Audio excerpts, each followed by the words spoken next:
Good evening, everybody. Happy Sunday service, October 23rd, 2023. Welcome back to the show. Cody Barton, he's been gone for a couple of weeks because I was gone for a couple of weeks prior to that. So welcome to the show, everybody. We are going to talk about a few things, okay? Number one, I had this great question that popped up in my DMs here shortly, and we'll get into paperwork and sub-2 and seller finance stuff here shortly. But I had a question that popped up. Pace, I've got a deal. I want to close it via sub-2. Do you help negotiate those deals and finance those deals? So Gian Lasher, if you are in here, the answer is, do I help negotiate those deals? A couple of years ago, I used to spend a lot of time negotiating deals for people. But that was before I built a community. I built a community of other people, thousands of them, in fact, called the Sub2 community, that they will help you negotiate a deal as long as they can participate and be part of that deal with you. So I did an amazing YouTube video a couple of weeks ago with Cody. I think Cody was in here. Let me just double check. Cody, you remember that video I said how to JB with Sub2 students? You were here for that, right? I remember you talking about it. I mean, but you talk about it a lot because it is super helpful for people to do. But I don't know. It feels very familiar. Yeah, I just did it. It was Sunday service maybe a month ago. So if you type it, you go to YouTube channel. You don't even have to go to the YouTube channel. This is how easy it is for people that are watching this in the future or even right now. It is very, very interesting how people come to me and say, will you negotiate a deal for me? And I'll tell you why the answer is no. Oh, there we are. Boom. Okay, so let's go to Pace Morby JV JV students. Okay, I could type this in 100 different ways. Here you go. It's right here. I'm wearing a cowboy hat. I think you probably would have remembered that. Or joint venture. Okay, guess what? Same video pops up. Okay, so how to joint venture with Sub2 students is a huge one, and I'm actually going to click on this today. I'm going to share this with you guys today because it is very powerful. I will not negotiate on a deal for you unless I am the buyer. Okay. And chances are, if you're trying to do the deal yourself, you probably don't want me to be the buyer. Okay. So here is the link, how to joint venture with Sub2 students. There is no doubt we have the greatest community on the planet, people that will help you. Now, how do I find these students? That's an even better question that we've already answered. That question is answered by going to the free Facebook group. It's called Creative Finance with Pace Morby Facebook group. All right. So you need somebody to call your sellers for you. You need somebody to negotiate with your sellers. You need somebody to be a buyer or even a lender for you. 100% you need to go to our free Facebook group. Okay. That free Facebook group can be found. I will then do this one for you guys as well. I will Google search this so you guys can find it the exact same way. It's amazing what a Google search can do for you. Okay. Google. Let's go here. Let's go Pace Morby Facebook group. It's a highly sought after. Oh, there you go. It's right at the very top. Creative Real Estate with Pace Morby. Oh, the team changed it. That's interesting. Creative Real Estate with Pace Morby, 63,000 members. It is private, so you guys need to jump in there. It is free, but you do need to jump in there. They're going to ask you questions. Okay. And you're going to be bothered because we're going to ask you for your emails and you're going to be like, oh, I don't want to give you my email. Then what you're going to do is you're going to DM me in 2 weeks and go, Pace, I'm still waiting for you to let me into your Facebook group. And I'll say, did you not give us your email? And you go, no, I didn't. Okay. There you go. My team wants your email. All right. We don't sell you anything in this group at all, but we do like having your email so we can email you when we have meetups. We email you when we have Sunday service. We email you a newsletter once a week, those types of things. My team wants to stay in contact with you. So if you don't have your email attached to your, when you join, you're not going to be able to get in. Okay. When you go in here, okay, this is something that I've always tried to do. I always tried to have about 10% of the people in this Facebook group are students of mine. 90% of people in this group are not students of mine. They've never paid me a penny for anything. Why is that important? It's important because I want to make sure for every Sub2 student I have, every student that's joined my community, which is in a private paid Facebook group. Those people are highly trained. Okay. Let me give you guys a little bit of some information here. Okay. Another screen share. Cody, I don't need you here if you want to take off. Not that I don't love Cody, but a lot of times he'll do Sunday service for me and let me travel and do things and whatever else. So tonight, I texted him too late. I should have told him a lot earlier. Okay, so check this out. If I show you guys my calendar that I do for the sub-2 students alone, I'm going to tell you guys why working with my sub-2 students is so powerful, is because they have this much training on a weekly basis. Check this out. Here's my calendar. Bada bing, bada boom. Everything in green is a student Zoom. These are student Zooms, literally every single day. Okay.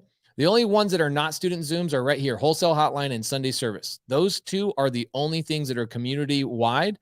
Here's what my students get every single Monday through Friday. 5 a.m. East Coast time, or East Coast daily dial. 7 a.m. West Coast daily dial. What is that for? That is role playing, networking, finding private money lenders live. That is happening 4 hours every single Monday through Friday. Okay. Why do we have so much support there? Because when people go, Pace, I need somebody to call a seller. Great. Have one of the leaders, have one of the closers call your sellers for you. Where do I find those closers? Where do I find those sellers Pace or those students Pace? Right here. Every Monday through Friday, 4 hours in the morning before your day even starts. You have people to network with, work deals, underwrite deals, look at your deals, fund your deals, all of that kind of stuff in our private vetted sub-2 community.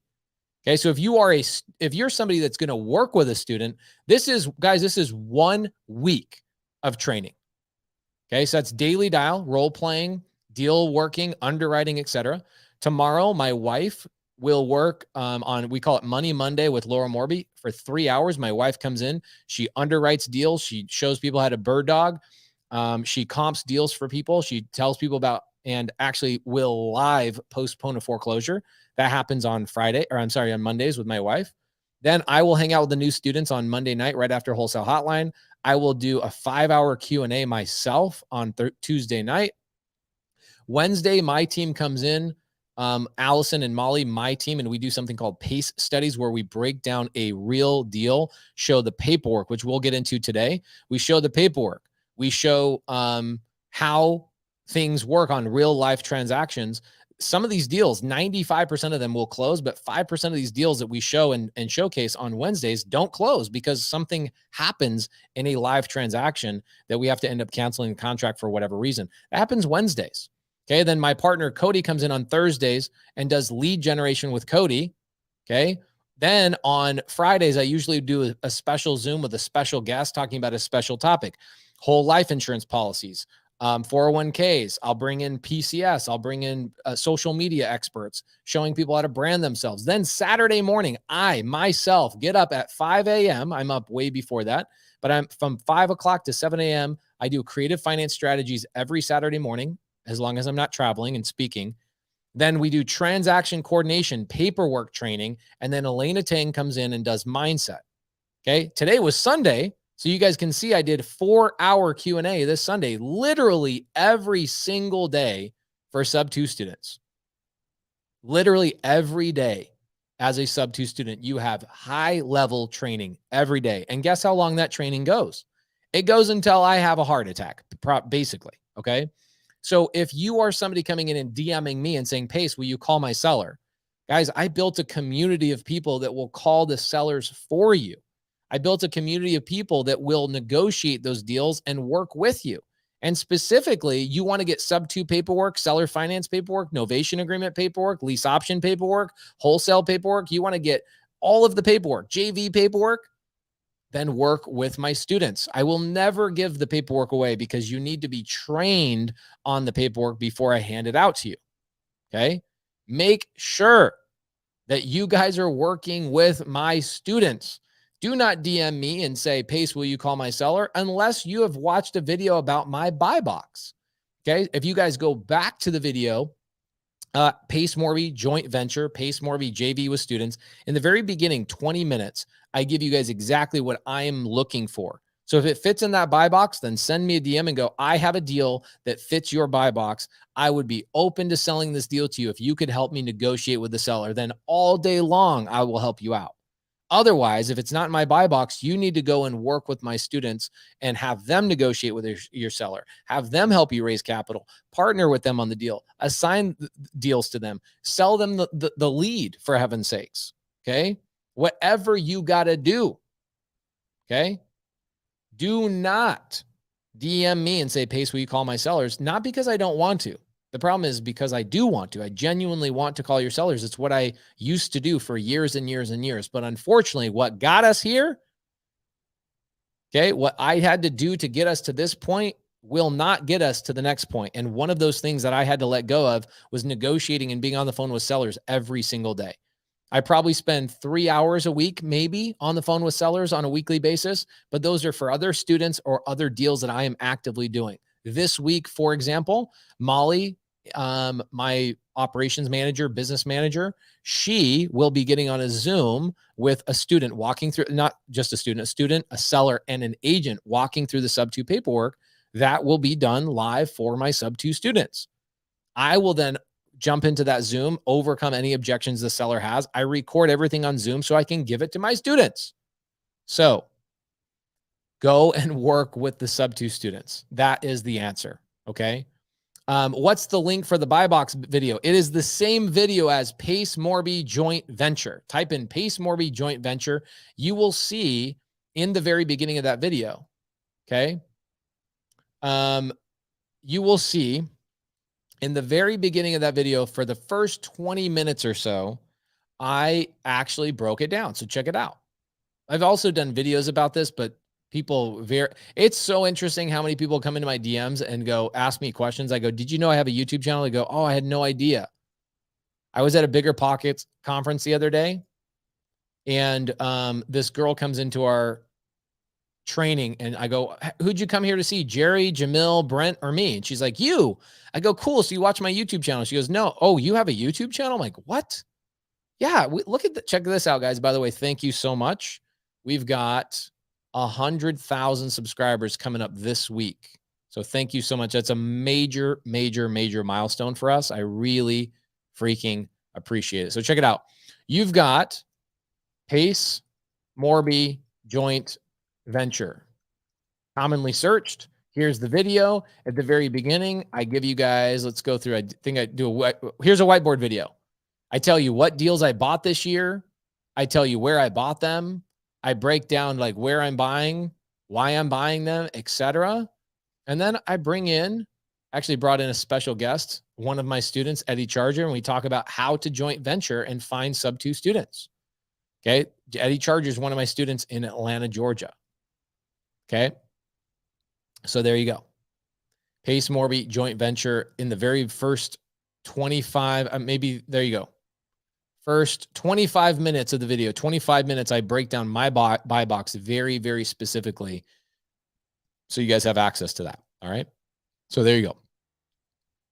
All right. So let's get into creative finance paperwork, and we want to jump through. And if you guys have questions in the side chat, please let me know. Today, it took me only 15 minutes to warm up and give you guys all the things. Okay. Ooh, Nathan says, I have 15 days left in my 1031 exchange and haven't found a deal. I've teamed up with 2 sub-2 students and still nothing yet. I have 56,000 to work with. If I can't find a deal in time, what would you do? It sounds like probably a single family deal. Okay. It means you don't know enough people. Okay. You need to make sure that no, he can't lend it out, Jasper. That's not how it works with a 1031 exchange. 1031 exchange means he needs to identify and purchase another property. So Nathan, give me a little bit more information. Is it a single family home? Is it a multifamily thing? Because you have to 1031 into like for like. Okay. It doesn't matter where, but Nathan, I imagine at this point, you probably don't really care where it is. You probably just care that you can get a single family or a multifamily deal to roll your money into. All right. Can only see Cody's chat messages. All right, cool. Cody's gone, by the way, guys. Mark says all real estate is like for like. Okay, interesting. All real estate is not like for like. I've done 1031 exchanges on single family to multifamily, and I've gotten slapped on the wrist for it. Okay. So it doesn't work that way. And people need to understand that when you sell a multifamily property, you can't 1031, you have to 1031 exchange into specific stuff. That's a good one. I should bring in my 1031 exchange guy and go through the 1031 exchange laws, because a lot of people have that wrong. Great point. I appreciate you bringing that up. I can't wait. I think we should definitely do that. Olu, any meetups in the Bay Area? Yep, you should definitely reach out to Sub-2 students. Okay. Pace, can you talk to us about relationships? I was on Zoom this morning. Kidding. I just love what you are doing for us, Sub-2. Okay. Yes, absolutely. Okay, cool. Now, when you guys are doing paperwork in Sub-2, okay, I'm not going to just talk about Sub-2 paperwork. I'm going to talk about all sorts of amazing things. Sub-2 is one type of transaction in creative finance.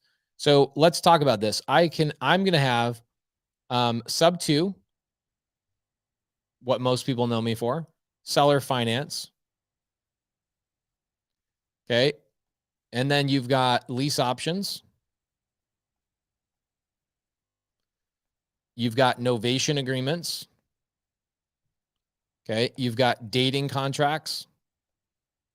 A lot of people don't know about dating contracts. I've not talked to anybody about these except for my Sub-2 students. Not even YouTube really knows about them. You've got Morby method. Okay. And then you've got cash transactions on the front end. So I can buy a deal with cash. Okay. Sub-2, seller finance, lease options, novation agreements, Morby method, cash transactions. And let me see. I think that should be it, but let's just go through my Miro board real quick and just make sure. I feel like I'm not missing anything, but let's just be safe. All right. Let's do a little screen share for you guys.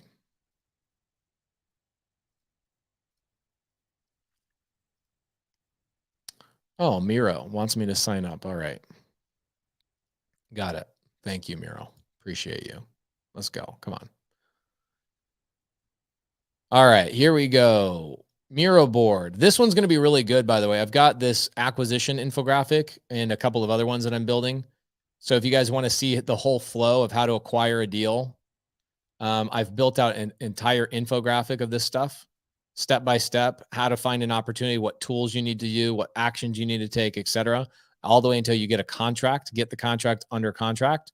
I'm going to be doing that in the next Elephant Challenge. So go to pacegives.com, and in the next Elephant Challenge, I'm going to be talking about the flow chart of wholesale deals. All right, go away. All right, so here you go. Here's all the acquisition strategies. Ooh, I did miss a couple. Okay, so we've got cash, Sub-2, seller finance, hybrid. There we go. There's the one that I missed. Hybrid and executory contracts are the ones that I missed here. So let's go through those real quick. Okay. Hybrid and Sub-2. So Sub-2, seller finance, lease options, novation agreements, dating contracts, Morby method. 8 would be hybrid. Okay. Hybrid is a part Sub-2, part seller finance. Okay. 9 is executory contracts. Man, that one's a hot one. That one you can use so frequently. That one's really important. You guys definitely need to know about that. Okay, then we've got lease options, novation agreements, short sale, dating contract. These are my acquisition strategies right here, okay? So these are all my acquisition strategies. Cash, Sub-2, seller finance, hybrid, executory contract, lease options, novation agreements, short sales, Morby method, and dating contracts, okay? So once you guys actually pull escrow, these are all the ways that you can exit on these deals. These are all the exit strategies. I can wholesale, fix and flip, retail, develop, okay? All of these amazing these are exit strategies over here, all right? There are so many different ways you can do creative finance. What's fun is for the people that are wholesalers, here's what you guys can do. Cash. See how much more powerful creative finance is right now, especially in this current climate. Look at all these strategies I can use in creative finance to acquire a deal. And meanwhile, wholesalers out here being like, yo, let me lowball you 50 cents on the dollar to every seller. It's so good. Oh, and then look at all these exit strategies. All these wholesalers like, let me wholesale a deal to a fix and flipper. There are so many opportunities in creative finance for you to wrap a deal, create a note, become the lender. All of these amazing creative finance opportunities are plentiful. Okay. In a cash transaction, there's very little that you can actually do. Okay. Very, very little. Can you talk about the upcoming meetup on Salem on the 30th? Yes. Ambassador, where can I find this acquisition chart? The acquisition chart is private for sub 2 students only. So sorry. Munif says I'm offering 30 cents on the dollar. I love that. It's great. It's probably appropriate, to be honest. Okay. All right. I love this. Who signs your contracts for your deals to keep your anonymity on your LLCs? Love it. So let's go through that for a moment. Okay, so Mike Leahay,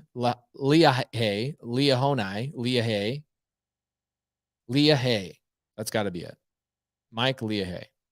Who signs my contracts? Okay, so when I sign a contract, first and foremost, when I sign a contract with a seller, so here's a seller, here's their house, here's me, I've worked out an agreement with them, and there's this piece of paper called a PSA.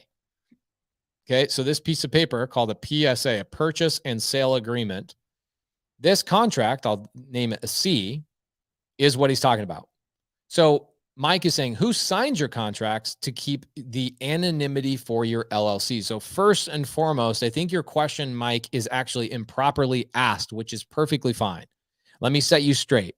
Your question really is, who's signing your closing documents and your final transaction documents with the title company? Because what ends up happening is, who cares what happens on this contract? This contract never becomes public. Nobody is aware of this, okay, publicly. Okay, so first and foremost, my company, here's how we set up my company. My company, for those of you guys that don't have LLCs, we use a company called Prime Corporate Services. Their website is startwithprime.com. So startwithprime.com, I have an LLC that is a holding company. It literally is a holding company. It's actually called blank, blank, blank holding LLC. Okay, that LLC holds multiple other LLCs. Okay, one of those LLCs is my wholesale LLC. Actually, I have a way better description of this. I have a Miro board for this too. Let me pull up my Miro board for that and can show you kind of where that LLC sits. All right, where is it? Company organization chart, modified September 12th. No, that's not it. Okay, cool. All right, here's a simplified version of my organization chart for my LLCs, okay? For you guys to understand this. I have a 12-hour training on this specifically for my sub 2 students, but let me just break down the basics of this. So here's my holding company, okay? Saguaro Cactus Holdings, LLC. I then have so many different LLCs on this level, but don't worry about that. My wholesale company, which is called Sell Easy AZ, LLC, owns, okay, and this is why this owns American Home Offers, is because American Home Offers is a company that Cody and I own together. So 50% of that is owned by Sell Easy, which is my company 100%. The other company, America Home Offers, Cody owns 50% in his LLC, which is over here, which it's not on this thing. This is an outdated LLC structure, which is perfectly fine. But American Home Offers is where we sign our contracts. Guess what? I have officers or employees that work for American Home Offers that sign my documents for me. Okay. So if I, or you could even have an attorney or somebody else sign your documents for you. But I have, just in case, which is pretty rare, I have my, like Molly or Allison or Tony or Heidi, one of those 4 women will sign my contracts for me, sign my documents for me. Okay, so my name never actually appears on anything. However, let's be really clear. When you're doing wholesale, this contract right here, when you're buying a deal, doesn't even matter if it's wholesale. It could be a Burr deal or creative finance deal or whatever, any of that kind of stuff. Okay. You need to make sure. Oh yeah, I do own, I think I do own part of Chai Tea LLC. That's right. That's the one that we own together, Munif. Is that correct? Okay, so this contract never becomes public. This contract will never show up on public record ever, nowhere. Okay, so you need to understand that first and foremost. So I think that's why, Mike, I think your question really is, it's not about the contract and who signs the contract with the seller. It's when I take this contract, okay, and I open escrow. So this is what this means. So here's the seller, here's me. Seller's the owner, I'm buying this house. We get a contract between the two of each other that says, I'm going to buy the house sub 2 with $2,000 out of my pocket. Seller gets the $2,000. We write all this stuff on a contract. Okay. This contract, where does it go? It actually goes to a title company. Okay. And the title company then takes the instructions from this contract and they put together a transaction. The start of that transaction is called opening escrow. Okay. So the beginning of a transaction is opening escrow. It means we've started the transaction. Think about this when you guys go to the grocery store. Okay. When you go to the grocery store, the lady, the bagger, right, or the cashier, her job is to go through your cart and make sure that you've gotten everything there. She's checking everything. She's verifying everything. She's making sure before she rings you out that you have everything out in the open. You're fully aware of what you're buying. Okay. That's called an escrow officer. That's what escrow officers do. They look at your transaction. They look at your contract. They communicate with the seller. They communicate with the bank. They communicate with the buyer. They make sure everybody's on the same page and they make sure everybody knows what transaction is going on. That's what an escrow officer does. Okay. Escrow officer looks at all that kind of stuff. They then ring up the total, or the cashier. They ring up the total and they go, all right, Mr. Morby, that'll be $5,000. Okay. Well, then I got to come out of my pocket with money and I pay them the money. They give me a receipt. They hand me the groceries and I am now the owner of those groceries and I have a receipt proving it. They have my money. They finalized the transaction. That is the escrow process. Okay. So we call this starting the transaction would be basically putting my groceries on the conveyor belt. Okay. That's beginning of the transaction. And then when I get my receipt and I actually take ownership, that is closing escrow. Okay. Closing escrow. Wow. My spelling is atrocious. Okay. That's called closing escrow. I get the receipt, or in real estate, I get the deed. Okay. There you go. So that is the escrow process. Okay. The contract that you signed with the seller never goes and gets recorded at the public level. Okay. Nobody ever sees that. So you don't need to worry about signing contracts. Okay. I don't need to sign contracts and they don't go on record. What does go on record is the receipt of real estate. Okay. So what is the receipt of real estate? That is the deed. Okay. Final closing documents don't even go on record. Okay. The main thing that goes on record is the deed. Okay. The deed of trust. Okay. The promissory note, or the note. Okay. Basically the new owner and the structure of that ownership. Okay. It's the same thing. Okay. David says, is it the same in California? When you talk about title, it sounds like stuff our escrow is doing. Yes, 100%. Every single state is 100% the exact same. Okay. 100% the exact same. I kind of happened into sub 2. Is it difficult to get in or something? Guys, I'm going to tell you something really fast.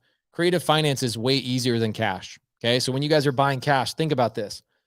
How many people have to be communicated to in a cash deal? Probably 3 to 4 times more people have to be communicated to. Hi, Corb. Did you sneak down here? Mom doesn't know you're down here. My little daughter is a little naughty girl. She just wants to be down here by her dad. You want to take my phone? Okay. You You little knucklehead.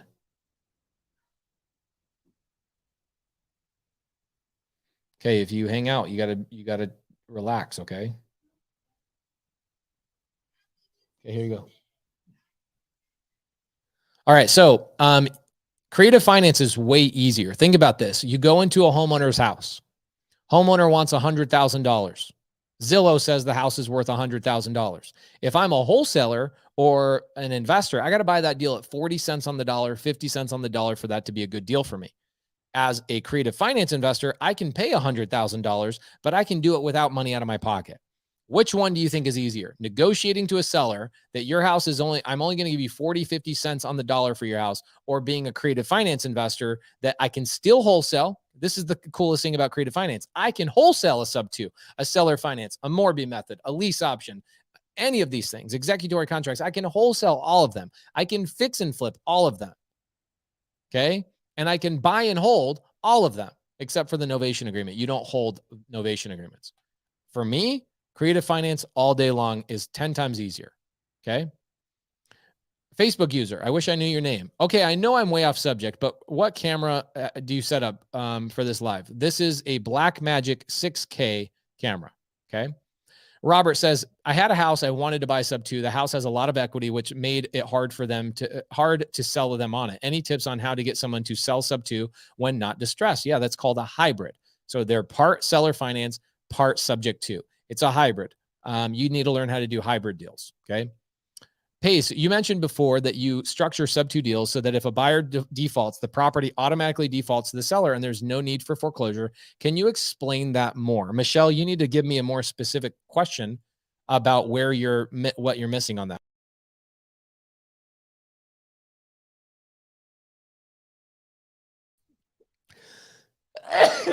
Sorry. Ooh, allergies. So Michelle, you got to tell me where you're lost on that. So I know my jumping off point. You got to give me a little bit more specifics on where you're lost. Okay. Okay. So Mike says, okay, but as a single owner, who should I have signing at closing? I am set up through PCS. Great question. Okay. So you can for me, I have an attorney that a lot of times I'll give them $75 or $150. I have them sign my final documents. Okay. You can see this on my LLC. My LLC, it'll show who the organizer is. My final closing documents don't say my name. They say my attorney's name or somebody who's acting in my stead. In my situation now that I have people on my team, it's the people that work for me that sign all those final closing documents. Great question. Okay. Very, very good for the paperwork. All right. Love that. Facebook user says, I can't see some of the messages. That's because you're on Facebook. Right now, we're over here on YouTube. We have 800 people watching this live. So make sure that you guys come over to youtube.com/PaceMorby, because that's where most of the people are hanging out. Okay. How do I pull money out after repairs on creative finance deals? You know what? Let's do this. Let me give you guys an invite button. As long as you guys promise to ask me questions regarding paperwork and how to do some of these deals, I will let you ask me questions behind the scenes. I'm giving you the StreamYard link. It's in the side chat. Come on here and let's ask and have a question. The problem is a lot of times you guys don't know how to ask your question entirely, that I can give you guys a perfect answer. I can give you a kind of answer, but what ends up happening, I watch this on Wholesale Hotline where we answer questions out of the comments. And what ends up happening is that I watch Jamil or Brent Daniels answer the question. I go, I don't think that was what they're asking. Right? I don't think that's what they were asking. So come on board, come in here. Dwayne, who is brand new to this, says, will this be recorded to watch again? Everything I do, Dwayne, is recorded to watch again. All right. Okay. Morgan Porter says, who is the best contact to start finding deals out of state? Wholesalers? I'm in Washington State. Tyler, I know you have a question for me. You texted me earlier. What do you got? Am I on? Are we working? Yeah, you're on. Yeah, you're on. What's up, bro? What's up, brother? How you doing? I'm great. Yeah, so I got a really weird situation. So a girl brought me a lead today, and the seller is in kind of a pickle. So you got a seller that has a loan at Bank of America, hypothetically. Yeah. They then decide, I want to go buy another house. So they go to Bank of America and they get pre-qualified for a second loan. Yep. Question I have, but I was driving around with my family, so I couldn't DM you back. Does the seller have a contingency of paying off that property in order to get the new loan, or did they actually get qualified for while keeping the loan in place? They got pre-qualified, but they said they need to sell that property. Okay, perfect. So what I would be doing is I would be going to their underwriter at that bank and say, we don't want to sell the property. We want to turn this into a rental property to offset the payment. What paperwork do you need from us to show that that payment has been offset? And the answer is no. The new bank loan will not cause a due on sale clause for the old bank loan. That will not happen. Okay, so basically we go to the lender and say, hey, we want to go to the underwriter. The loan, I'm going to be very clear. Underwriters don't know anything about anything. I'm sorry. Loan officers don't know anything about anything. They're salespeople. I was a loan officer for 2 years. They're stupid. They're just salespeople. Okay. The person that actually knows things and navigates the transaction is the underwriter. That's the person that's going to say yes, no, or give you the paperwork or tell you what they want to see. So you tell the underwriter, hey, what if I want to keep this property and turn it into a rental? What do I need to show you to offset the debt to income? Larry Jeffrey says, not all. Can we guess what Larry Jeffrey does for a living? I'm just kidding. I had a good conversation with Larry this morning. He's right. 99% of 99% of any profession is a bunch of knuckleheads. It's very much the 1% of anything. Insurance salespeople, loan officers, title companies, attorneys. It's everybody. CPAs. It's everybody. Everybody is the same thing. 99% of everybody is horrible. 1% of people are actually masters of their craft. The underwriter is the person that actually makes the decision. Okay. So go to the underwriter with them, tell them to say, hey, we want to turn this into a rental. What do we need to do to get the DTI taken off? So you got to ask yourself this question. Okay. Ask yourself this question. How do landlords go out and buy 10 properties in their personal name?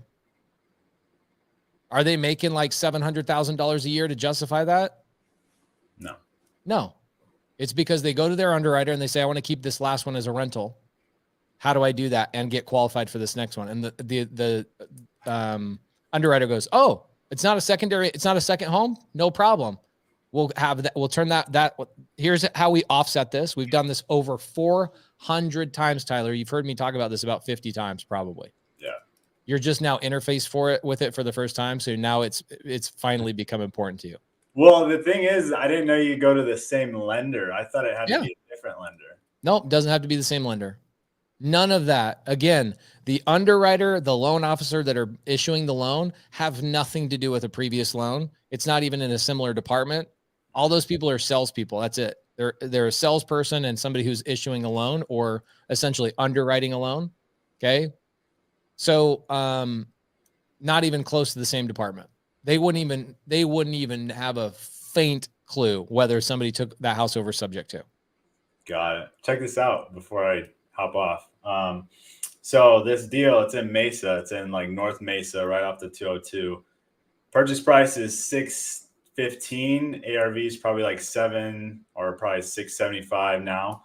Gonna give them $45,000 down, 10 to the wholesaler that bought it to me. No payments on the equity for 5 years, and then $250 payments until it's paid off. There you go, guys. So he just described a hybrid deal. So what I teach our students, Tyler's one of our great students, he's a mastermind student as well, is when you have a seller that has a bunch of equity, you create a secondary agreement with them. First agreement is he takes over the existing sub-2 loan. Second agreement is that he says, hey, you've got all this equity, but because I'm giving you the number and a down payment towards your house, I'm asking you to not have any payments on your equity for 5 years. What a great way to structure that, Tyler. Great job. Thank you. I learned from the best. Well, you take action. It's what I freaking love about you and your partner. You guys are amazing. Well, you got to. James Gamble says, why do sellers take no equity for a few years? Well, because here's what you have to understand about sellers. They care more about the top line number than they care about anything else. They want to make sure they sold their house for the appropriate number. Okay. They also know that the market's going to take a tumble. And they also, guess what? Tyler probably didn't even have to beat this seller up. They probably have been trying to sell the house for quite some time, and they're having a hard time doing it. And so the market beat up that seller before Tyler ever had to enter into the conversation. Yep. He solved a problem they couldn't solve without Tyler. That's the long and short of it. And basically, the reason why they're doing that is they don't even care about the purchase price. They actually want to move because I think their kids just moved back into their house, and the house is too small for the kids. So they have another house that they're looking at to buy that's 6 beds, and they need to get out of this one. And so they didn't care about the payments. They didn't care about the price. They just wanted the money down. And I said, okay, well, if we're going to do this, then I'm not going to make payments for 5 years, and then I'll start with no interest on the payments to you in 5 years as well. I freaking love it. Good work, bro. Well, so go to the underwriter. Come back to me when you get that done, and I'll give you the next steps. Cool, awesome, thank you. Good to see you, brother. Crystal, you are the first person with your camera actually on. Mike Weston, Kevin, a bunch of you guys don't have your cameras on, so I don't call on people who don't have their cameras on because I don't know if your camera's working, and then I'll run into a whole bunch of situations where I'm like, turn your camera on, turn your audio on. So guys, please make sure. Okay, please make sure you are turning your cameras on. Crystal, what's up? Hi. Hi, did you have a question for me, or did you just click on the link and go, what's this link? You offered it on the YouTube live, so I jumped in.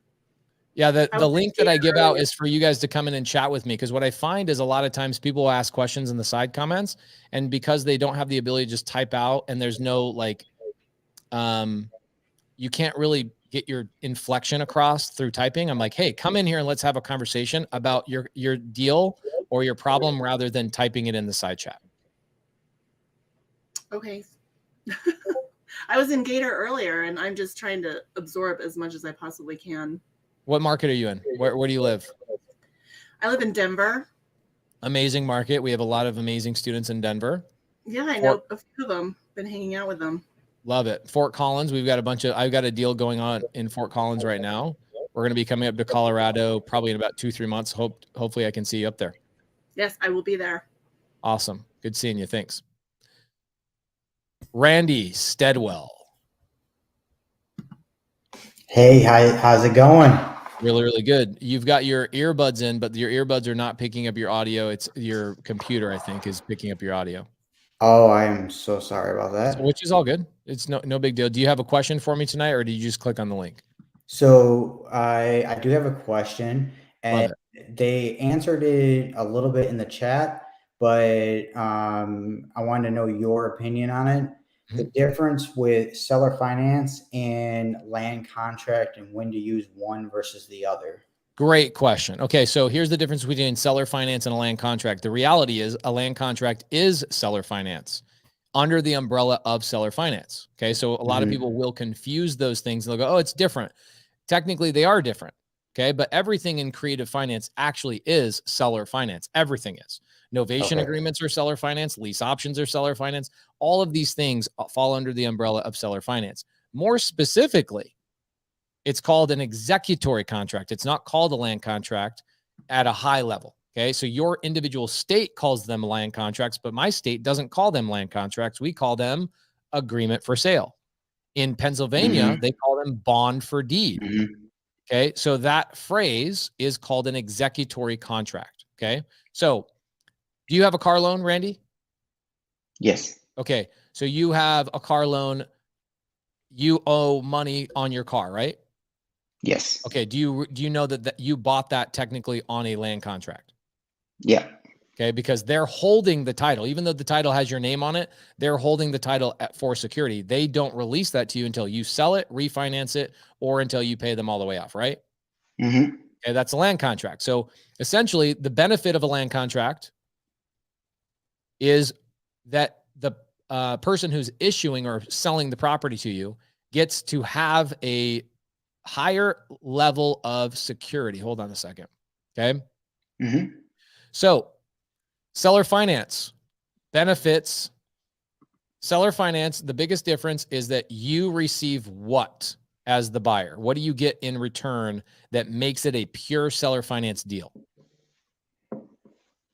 You get the deed in your name. Yeah. Yes. Very unlike the car situation where you have a car loan, you drive the car. Is the car lender the owner or are you the owner? When you have the deed, you are the owner. Okay, but in a land contract, that is not correct. That's correct. Yeah. A land contract, you have interest. you have legal ownership of the property. The deed, the title, all of those things have already technically been issued. They just have not been recorded. Okay. So you are the owner in a executory contract, but in a seller finance, you hold the deed. It's public record. You can pull up your name. You have deed of that property. That is a pure seller finance deal. Okay. An executory contract, same thing, except in an executory contract. Okay. Remember, an executory contract is all of these things, right? Deed, bond for deed. That one's pretty rare, but bond for deed, installment sale.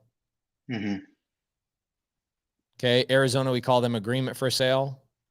Okay. Okay. Land contract, contract for deed. All of these things are literally the exact same thing, but just a different state. Okay. Just to be clear. Okay. So the only thing, what's wrong? You're right. I'm sorry. You just know all the answers, don't you? There you go. Okay. So in an executory contract, this benefits the seller because whoever holds the deed and whoever controls the deed has more leverage, right? So they're controlling the deed. It doesn't mean their name is on the deed. Their name is on the deed, but you have already written in your agreement that you have control of the property. You can do what you want with it. You get the appreciation, the depreciation. You get all the amazing, amazing things. Okay. But why would this actually benefit you is from time to time, there are people like the HOA, people like the IRS, people like the state taxes, all sorts of situations where you're going through and you're going to buy a property from a seller. Okay. Here's your seller. Here's their house. Seller has a first lien position with Wells Fargo, let's say. Okay. Yep. They then have a second lien from the IRS of $200,000. They then have a third lien because of the HOA for $20,000. They then have their brother who gave them a personal loan. By the way, this is a very literal example. Okay. They got a personal loan from somebody and that's in a fourth lien position. So they have 4 liens on the property. What if I want to buy this property sub 2, but I don't want this person to know about it? I don't want this person to know about it. And I don't want this person to know about it until I'm ready for them to know about it. Okay. Make sense? Makes sense. Makes perfect sense. I just gave you $100,000 of value right there in that answer. Yes, you did. You will literally never find that on YouTube or anywhere else on the internet that breaks that down that way. That's why I wanted to ask. So when's the proper time? So okay. When the proper time is now I can acquire on an executory contract, but I can also dispo on an executory contract. So the person who is the person selling, okay. Yep. Sometimes you're the buyer of an executory contract and sometimes you're the seller if you're going to sell it out on seller finance. Okay. So the seller is in a more powerful position. Okay. Okay. The other reason why you would buy on an executory contract is because some people who can't overcome the due on sale clause. Okay. The due on sale clause, if you guys go to Pace Morby YouTube and type in Pace Morby due on sale clause, I answer how to overcome the due on sale clause.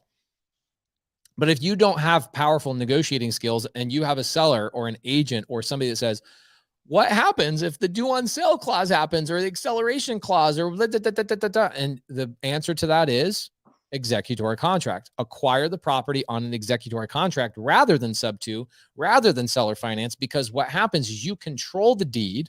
I'm sorry, you control the asset, but the deed stays in limbo until you are ready for it to be executed. Does that make sense? Makes perfect sense. There you go.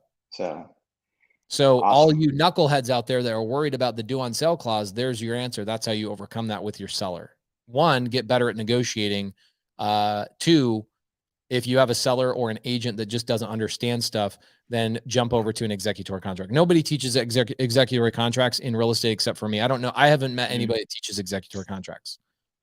Okay.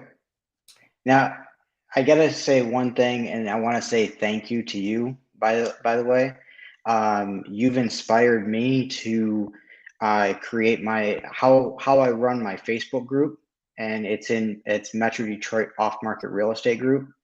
And so what I do, like I'm trying to get where everybody helps each other out, and try to keep any negativity away, things like that. And so what I'm also doing to add value to that is I'm going there live every Monday night at 8 p.m. and I'm interviewing everybody that I can find who will talk about real estate, and also doing something like you're doing here, doing Q&A, answering questions, but also interviewing the person that I bring on. So it goes live to my group as well as my YouTube channel. I only have about 32 subscribers on my YouTube channel, so that's not big by any means. But I at least want to say thank you, because you have inspired me to do that. I've been wholesaling for almost 2 years now, and right now I do primarily JV deals. Help new wholesalers get into the business, because Detroit is very, very hard to comp. And so I specialize in helping people to come to the market and wholesale and get things under contract. So you've inspired me to do that, by the way. So thank you. You're welcome. Yeah, it's at one point I had 39 subscribers on my YouTube channel as well. Yeah. We all had to pass that milestone. So keep going. It takes a while. It takes about a year to really gain momentum on YouTube. I had somebody so rude to me today on my Instagram. It's so great. I love the rude people.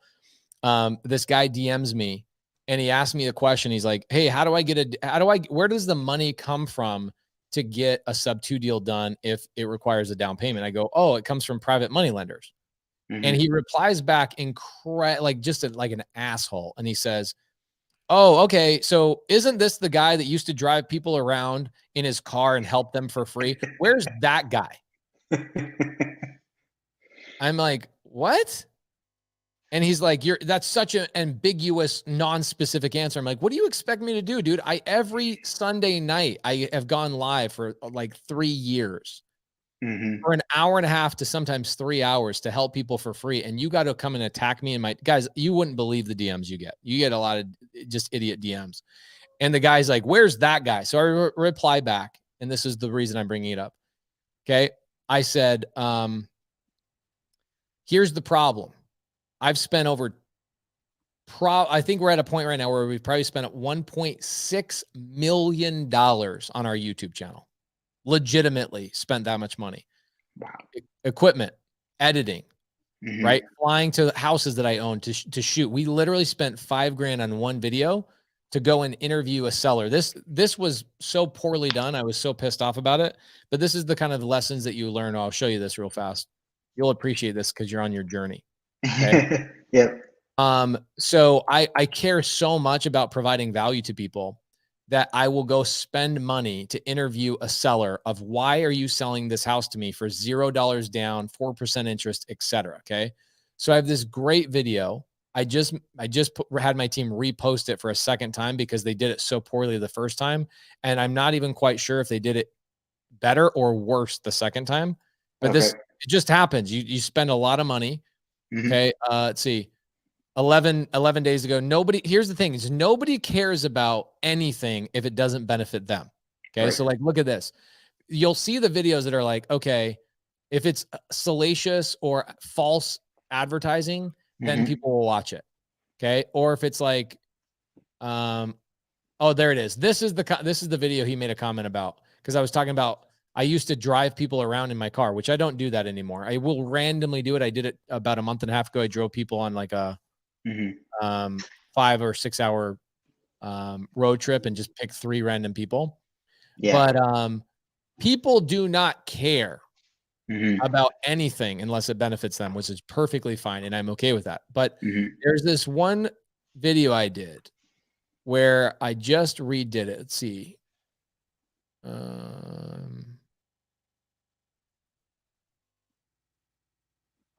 Not sub 2 car. Man, we spend so much money on this channel. It's crazy. Okay, so like this one, right? I paid an agent on a sub 2 deal, and then I basically had to pay her for a testimonial just to get this video, because so many people ask me a question of like, how do agents get paid on it on a creative finance deal? So I'm like, okay, well, I better make a video about that. And I harassed this agent for a month.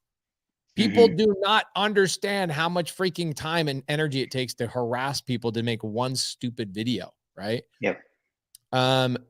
Let's see here. Okay, here it is. No, that's 400. This video was so poorly shot, but I spent $5,000 to make it, maybe more than that. Oh, here we go. Why would a seller sell on seller finance? Okay. So here's this YouTube video.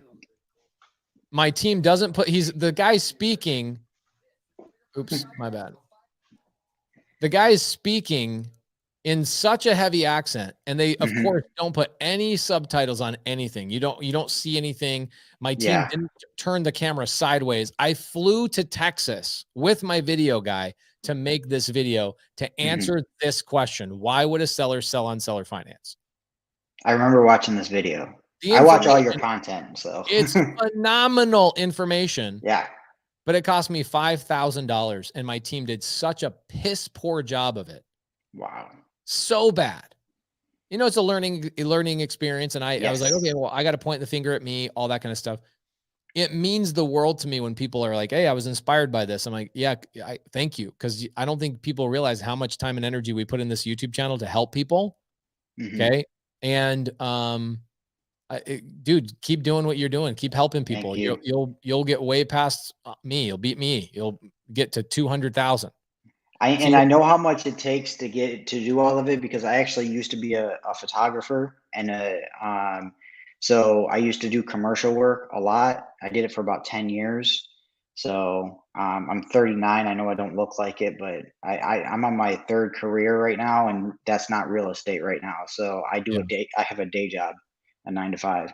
Yeah, having a 9 to 5 is great. See, and even Mark, like we spent millions of dollars to like help people. And the first thing that people's thought process is like, yeah, that agent interview was horrible too. It's like, thanks, man. Yeah. We fight so hard to like give you guys value and do things for people. It is so freaking hard, man. It's so hard to like really help people out. Yeah. And you just got to fight through it, dude. There's just, you're going to have 95% of people have gratitude in their hearts, and they get the information that nobody else gave them.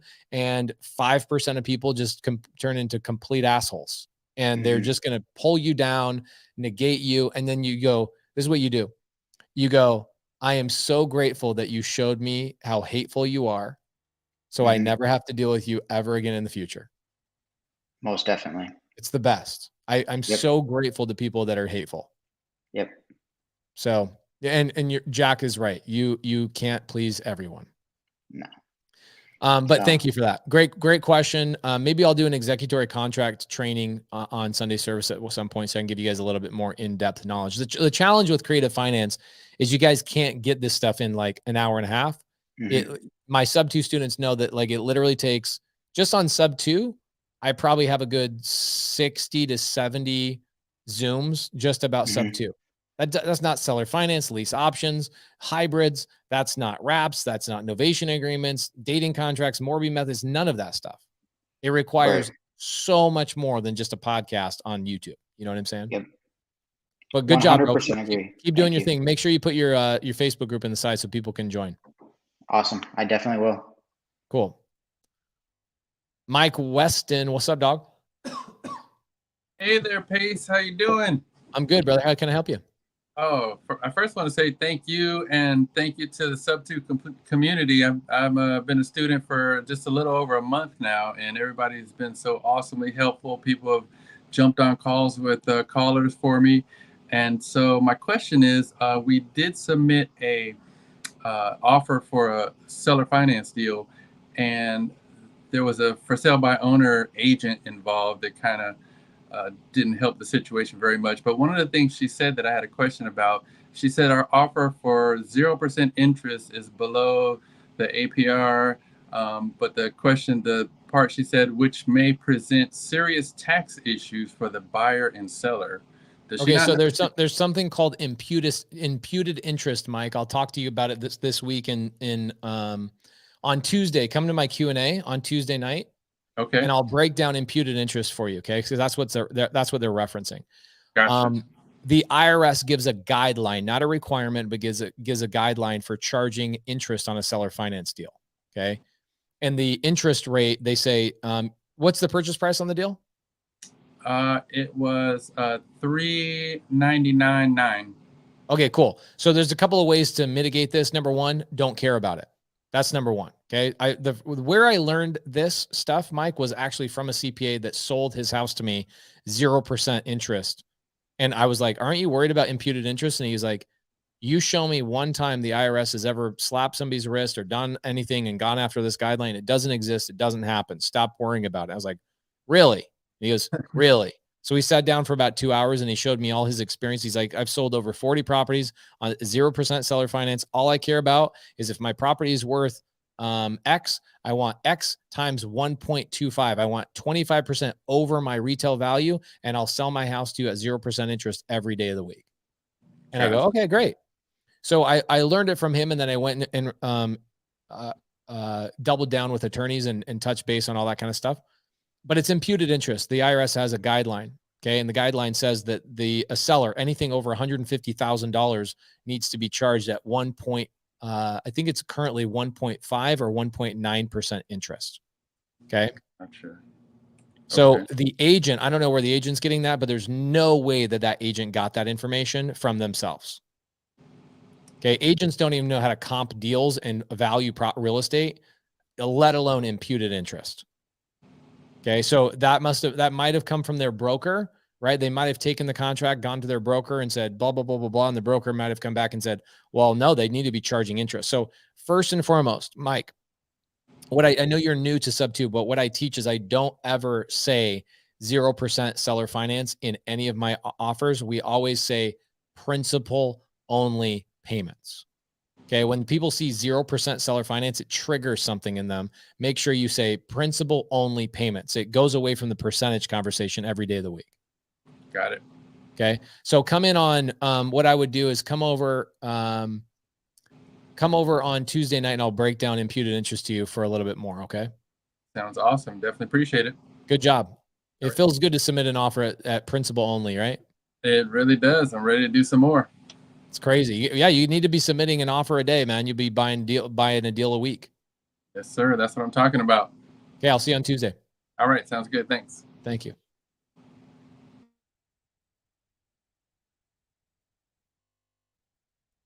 GN Lasher, he says, Pace, thank you for answering my DM question. Happy with my first Sunday service. Will be joining weekly now. He's the guy that asked the question at the beginning, like, hey, will you call my sellers for me? I don't do that anymore for people unless I'm the one buying the deal.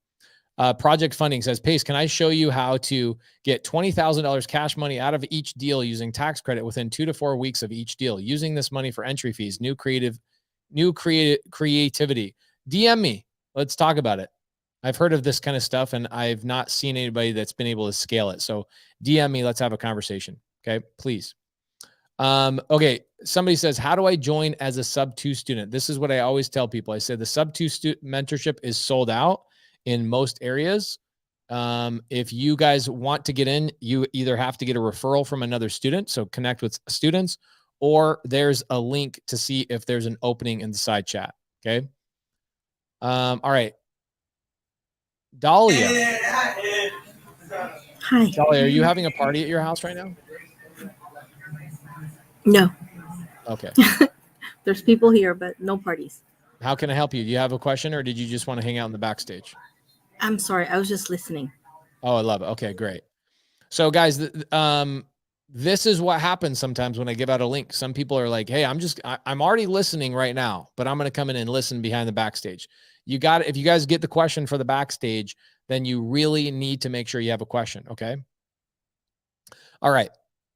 How do we get into the Q&A? You're a little bit late for that. I'm wrapping up in like 14 minutes. Okay. So here's going back to the paperwork conversation.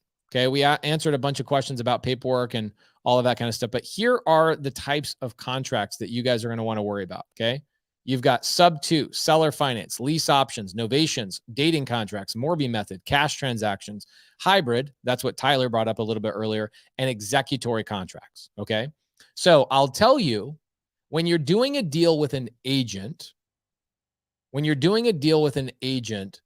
all of these contracts are going to actually need, the first contract needs to be the agent's state contract. Okay. Common question. Agent is going to say to you, well, I can't have my client sign these contracts. Okay. So when you're working with an agent, these contracts actually become an addendum to their state required contract. Okay. Because what's going to happen is their broker is going to require their state contract to be utilized. Okay. Oh, all right. We got some questions, guys. Michael, do you have a question? Give me a thumbs up. No, he doesn't. We got people coming in here that don't have questions that come into, okay, here we go. Marcus says, Pace, any tips for trying to negotiate terms with high volume sellers like Open Door? I'm trying to pull my first deal together. So Marcus, I wouldn't waste my time with Open Door on creative finance offers. They actually are a publicly traded company. They have what is called a thesis, THESIS. A thesis is how people do business. And a publicly traded company can't change their You're hot? Why don't you get okay. Can we help you?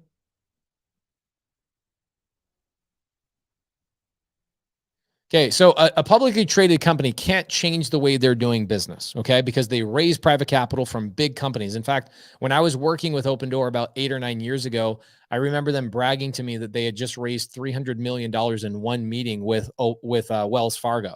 So when they're borrowing money from Wells Fargo to build this multi-billion dollar company, they can't change the way they acquire or sell deals, and they definitely can't convert their cash deals into creative finance deals, because now you're running into legalities of changing your entire business model, going back to the way that you raised money through a PPM, a private placement memorandum, that they actually have to come in and say, this is our business strategy. This is how we offer things. Okay. Munif says Open Door is going out of business. I would I believe that. Okay. Okay. I believe that. Okay. I think that there's a possibility. In fact, let me Google that real fast. I wonder if there's a way to Google and be like, are these idiots going out of business? It would be really interesting to see that happen, because it's like everybody's been talking about this for a long time with them. Literally 8 or 9 years. People are like, how are they making money? And I'm like, they're not making money. They're raising money. Like, there's a big difference. Let's see. Open Door going out of, top result. Oh my gosh. Open Door reports losses of 42% of August deals. Are you?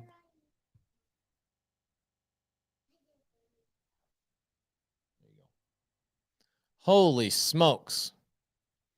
Open Door Technology reported it lost money on 42% of transactions in August as the housing market falters for builders, flippers, and others looking to sell houses, Bloomberg wrote. Open Door has warned investors that it thinks it will lose as much as $175 million in adjusted earnings before taxes, depreciation, and amortization in the third quarter. The losses don't include fees charged to customers or expenses. Open Door was going to...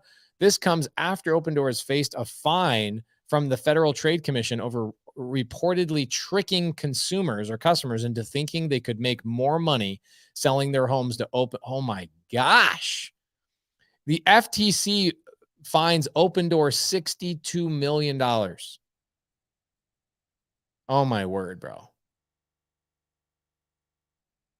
Wow. Anybody want to read this article? Let me give this to you. Holy crap. That's interesting. They are definitely that. If they freaking make that, if they make it, bro, You guys want to hear something interesting? 17% of our listings in Maricopa County are open door owned.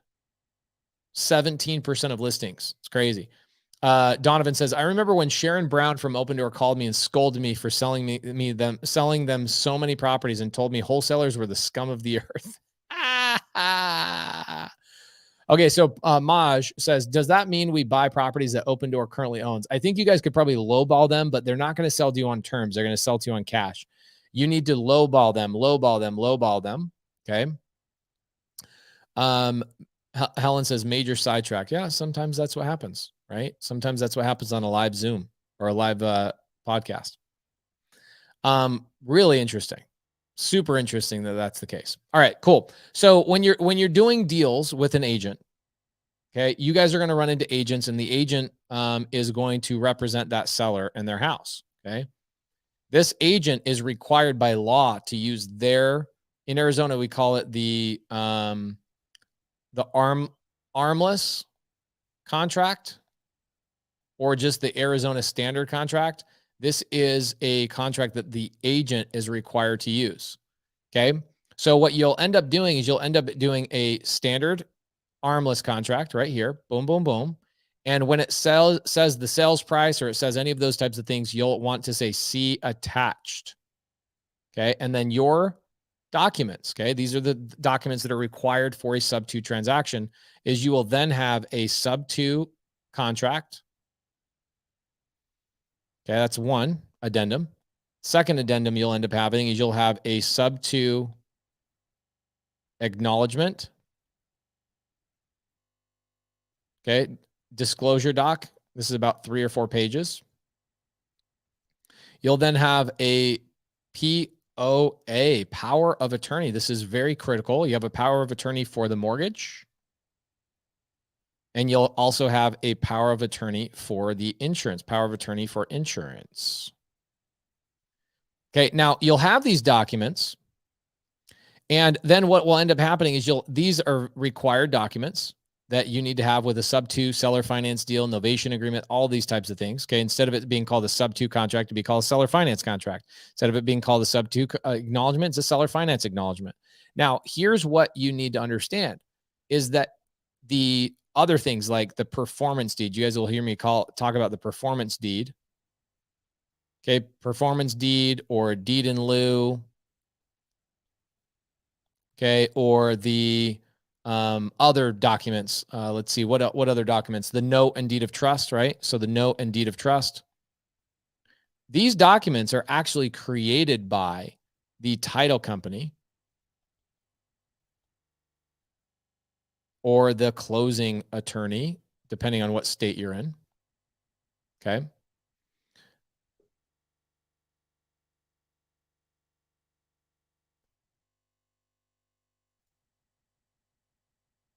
Oh, Crystal says, sorry, Pace. A lot of us didn't know how the backstage work. No worries. Absolutely no worries. National Association of Realtors form, the NAR form. Yep, that is correct. So they will be required to use that NAR form. So when you're working with agents and you're doing a creative finance deal and they go, well, we need to use my contract. I get a lot of people that are students are like, no. I was told to only use my mentor's contract, my Pace Morby's contract. While you are correct, you just need to understand that when you're working with an agent, you need to make sure that you use their contract as the main foundation, and then everything else added upon that is an addendum. Okay. Why do you keep doing that?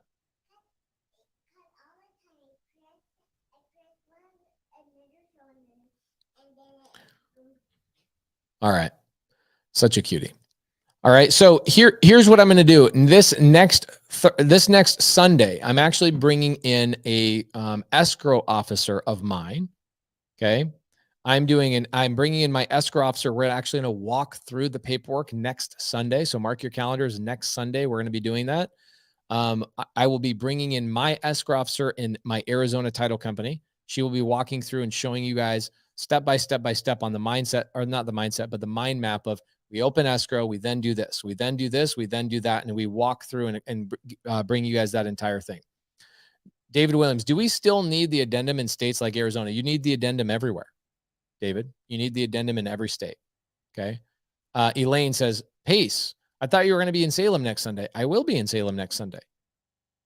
But it doesn't mean my escrow officer can't come into Sunday service with my partner, Cody, who has the night off tonight, right?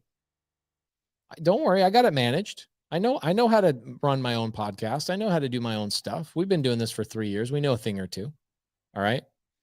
The addendum not only protects you guys, the addendum is a requirement for you to do the deal. If you are just using the NAR contract, you are going to hate your life a year later, 6 months later, etc. Okay. Elaine says, we'll be there. And by the way, it will be recorded. So anybody that doesn't know about my speaking schedule or travel schedule, and you guys want to come to like meetups and all that kind of stuff, let me make sure I drop this in here for you guys, and I'll show you where to go to see it. Okay. So check this out. Dude, Munif, that was interesting. You just opened up my eyes about this Open Door thing, dude.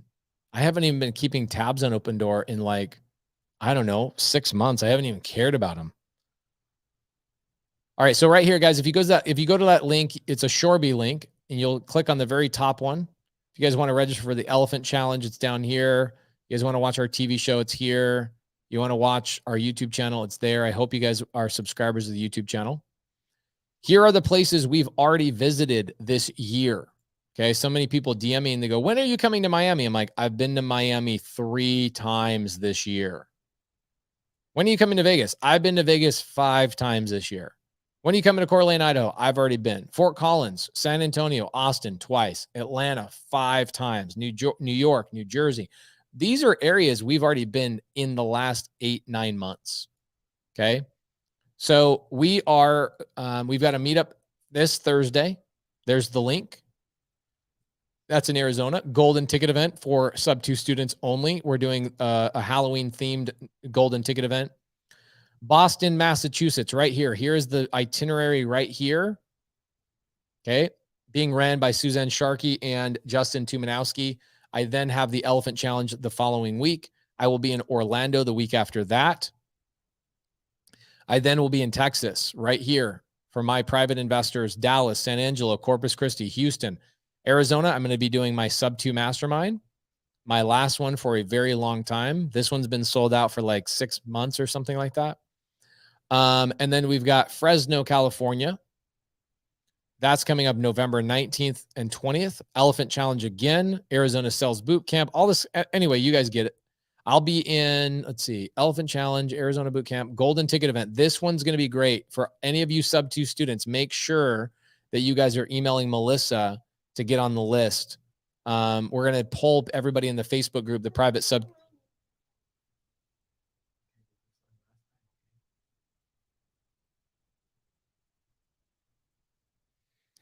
My daughter's crazy, guys. I'm sorry. Okay. So then I'll be in all the Hawaiian Islands. We're going to be bouncing around from December 20th to January 2nd. Okay. Arizona MenaceCon. That's going to be a big, amazing event. Miami. I'll be there January 19th through the 22nd. Temecula, California. Big community family reunion at the real estate campfire. That's mine and Jamil's event. It's going to be cool. And then these are the places that we are planning on visiting coming up very soon. Detroit, Los Angeles. Actually, Los Angeles is happening right here, December 17th and 18th. Okay. So I should delete that. Detroit, Michigan, Portland, Salem, Portland, Oregon, Tacoma, Seattle, Denver, Colorado, Boise, Albuquerque, Kansas City, Oklahoma City, Memphis, New Orleans, DMV, New York, New Jersey again, Chicago, Pittsburgh, Columbus, Cleveland, Lexington, Minneapolis, and Puerto Rico. All right. So we are going to be traveling all over the country the next 12 months. So please make sure you guys tune in for that. There is the link to see those dates. Yep. Puerto Rico. We will be going to Puerto Rico. I want to see my boy, Jerry Norton. We're going to do a meetup over there. All right. Okay, cool, guys. We will do extended walkthrough on some of the paperwork for next week. I will be bringing in my escrow officer. Appreciate you guys for Sunday service, and hope that you guys have an amazing week. For those of you guys that I will see at the sub-2 or the Keegley meetup on Thursday, the Golden Ticket event on Friday, and Salem and Boston, Massachusetts on Sunday, Monday, Tuesday. Look forward to hanging out with you guys. I'll see you soon.